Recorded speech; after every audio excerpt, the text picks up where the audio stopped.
Welcome to this deep dive into a really fascinating part of the entertainment world. We're talking about the Hollywood Unapologetic podcast with Orlando Delbert today, but drilling down into the filmmaking essentials behind the Marvel Cinematic Universe. Right. We're going to look at intellectual properties, licensing rights, extending brand recognition, basically how Marvel did what they did. It's quite a story, a massive journey, really. Okay, let's jump in because, I mean, when you look at Marvel's evolution, it's almost like a blueprint for building a media empire today. Absolutely. And what's so striking is, they didn't just create great stories.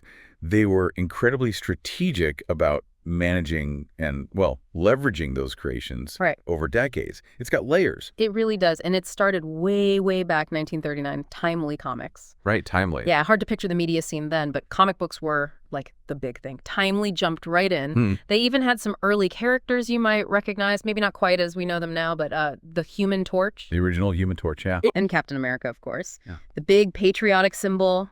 That's where it all began. The seeds were planted right there. And what's fascinating, even back then, just creating those characters, those stories, that was step one in building what became, immensely valuable IP, intellectual property. Exactly. Every new hero, every plot line, it was an asset in the making. A potential gold mine. For sure. Then you see the shifts, right? The golden age. Then things slow down after the war. They pivot to Atlas Comics for a bit. Yeah, it wasn't a straight lineup. No, definitely not. Shows, even giants have their wobbles. But then the 60s hit, the Silver Age, and boom, Marvel Comics really arrives. Ah, yes. Lee, Kirby, Ditko. That trio, they changed everything. Their output then was just unreal. Yeah. Fantastic Four, Spider-Man, X-Men, Hulk. I mean, these characters are global icons now. Still are. They became part of the culture. They tapped into something universal about heroes and their flaws, their struggle. And here's the really crucial part, the bit that maybe gets glossed over sometimes. All that amazing stuff, the stories, the character designs, their powers, everything. It was protected by copyright, specifically under the work-for-hire doctrine. Ah, the legal side. Very important. Crucial. It basically meant Marvel, the company, owned those creations completely, outright. Those characters, the stories, the art that became Marvel's crown jewels, their foundation. That ownership of the IP, that was the key. So absolutely key. Yeah, owning the intellectual property gave them such a massive advantage.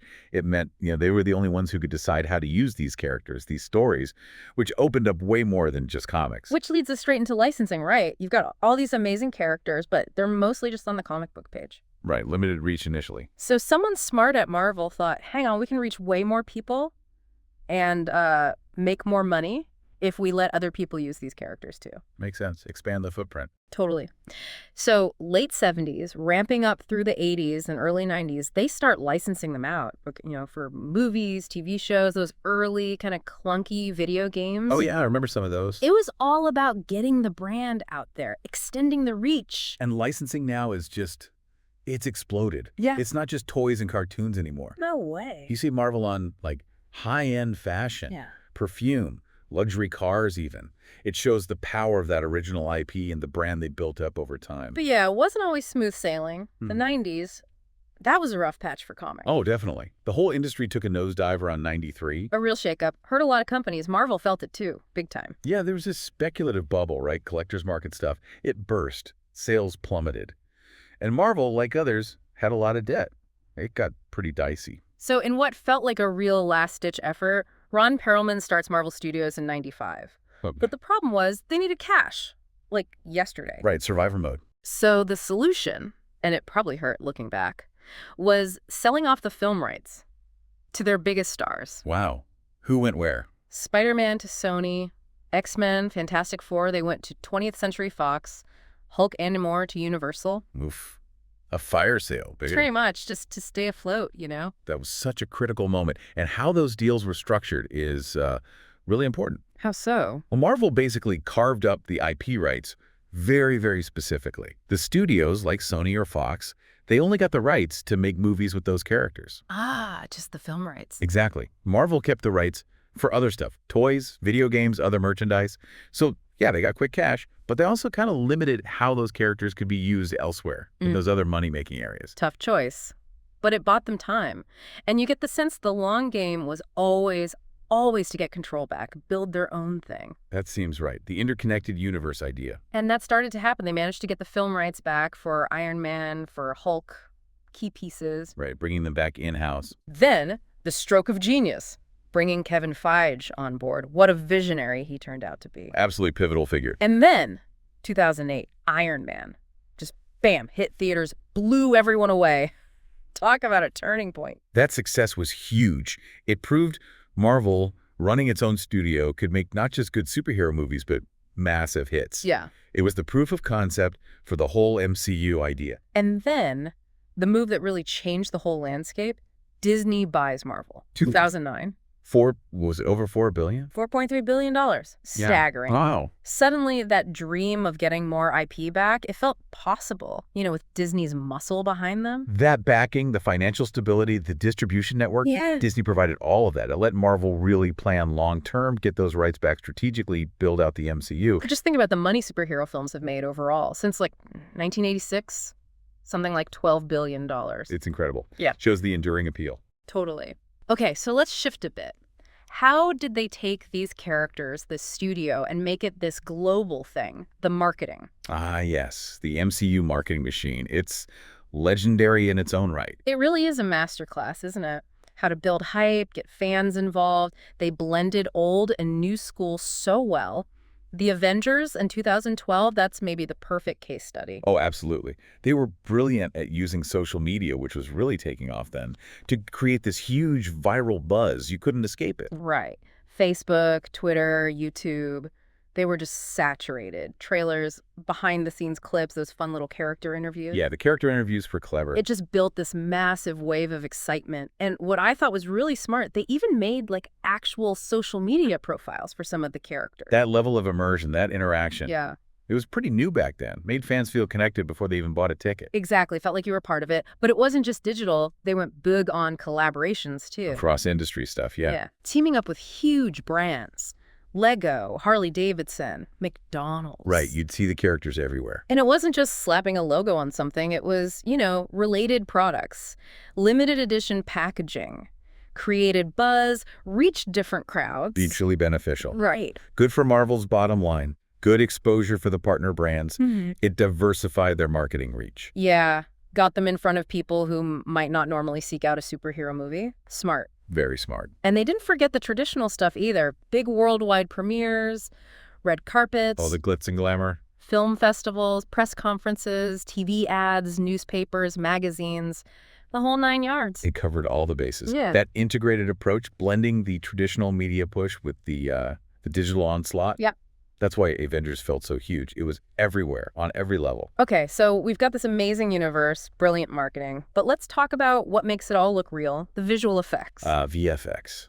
Crucial. Yeah. The MCU has had a massive impact there. Huge. People like Dan DeLue at Marvel, Russell Earl at ILM, they've said it's been a game changer. Right up there with Star Wars or Harry Potter in terms of pushing the industry forward. And what's fascinating is how the sheer scale and, the ambition of the MCU films just kept demanding more from VFX, pushing the tech boundaries constantly. Yeah. Films like Infinity War and Endgame, there's incredible showcases for that, required crazy levels of cooperation, innovation from VFX houses all over the world. And the number of shots is staggering. Think about the first Iron Man, around 1,000 VFX shots, maybe? Like that, yeah. Jump to Endgame, nearly 2,500. Wow. That jump tells you everything about how central VFX became. Absolutely dominant. And the budget for Infinity War and Endgame together, somewhere around $675 million. A huge chunk of that must have been VFX. Those numbers really show the investment. VFX isn't just polish. It's fundamental to telling these stories, making the characters and world believable. And it's not just, big explosions, although there are plenty of those. Right. We're talking really subtle, detailed digital performance work. Thanos, the Hulk. Getting the emotion across. Exactly. And massive battle simulations, thousands of characters, creating whole CG environments that feel totally real, even that tricky de-aging stuff. And the fact that a lot of it happens in contemporary real world-ish settings that actually makes the VFX harder in some ways. It has to look perfectly real. Paradoxically, yeah. That need for realism, even when it's totally fantastical, takes incredible skill. Deep understanding of physics, light, anatomy, everything. And the sheer amount of work Marvel kept putting out, it was a massive boost for the whole global VFX business. Oh, for sure. It directly funded R&D, basically. Yeah. Pushed them to develop new tools, new techniques, like how they integrate motion capture with live action now, or there's really complex animation-driven simulations for the big fights. They had to innovate to keep up. The MCU was like this constant engine driving VFX progress. Yeah. Mocap, character animation, complex sims, the effects rippled out across the whole industry. And it wasn't just throwing money at tech. Marvel's coordination of it all is pretty amazing, too. Managing that chaos. Right. They have these really experienced producers, crews.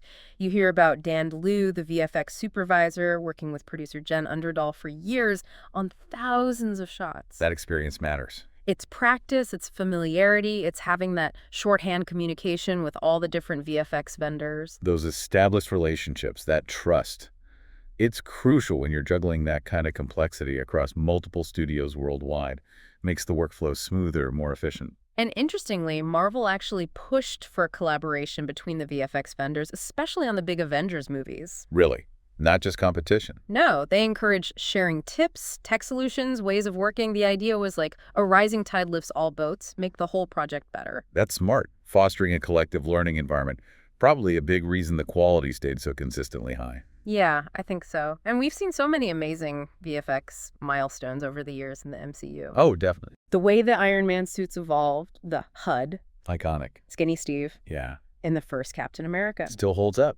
The Chitauri invasion in the first Avengers, just overwhelming. The aging effects they've done, the helicarrier in Winter Soldier, That was cool. Ego, the Living Planet, in Guardians 2, visually stunning. The final battle in Age of Ultron, the list just goes on and on. Each one represented, some step forward, some really clever application of VFX that helped define that film's look and feel. But if we're talking pushing the absolute boundaries, it has to be Infinity War and Endgame. Oh, yeah.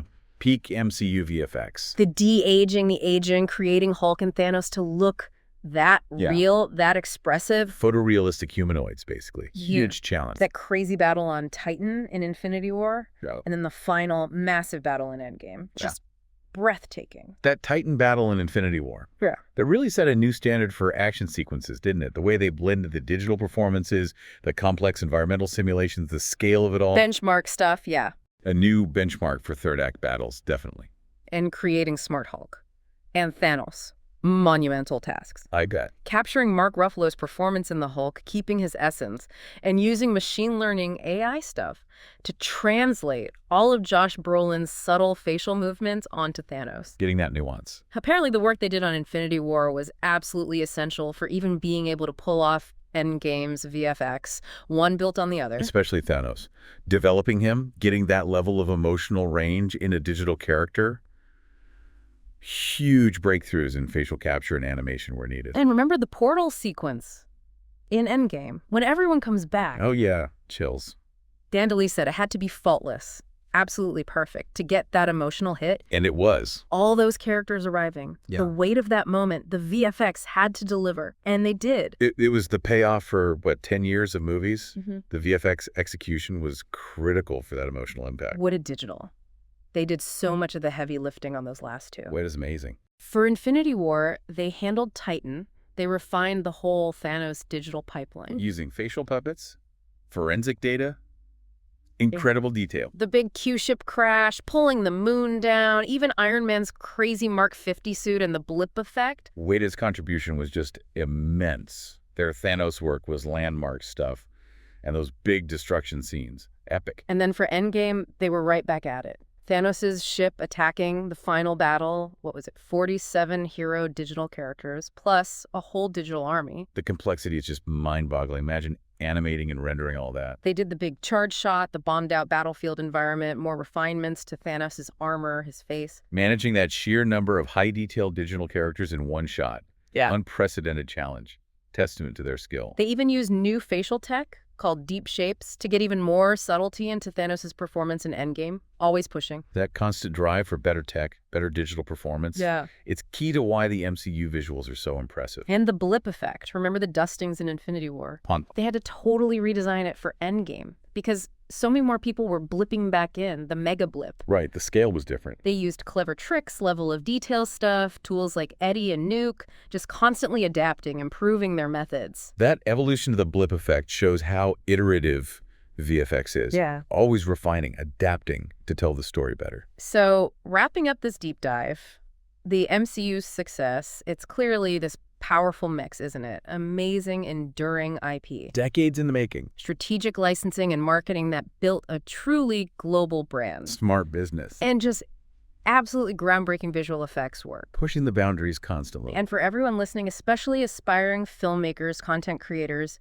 resources like the Hollywood Unapologetic channel with Orlando Delbert, they offer real insights into navigating this whole thing, thinking strategically in this new Hollywood generation.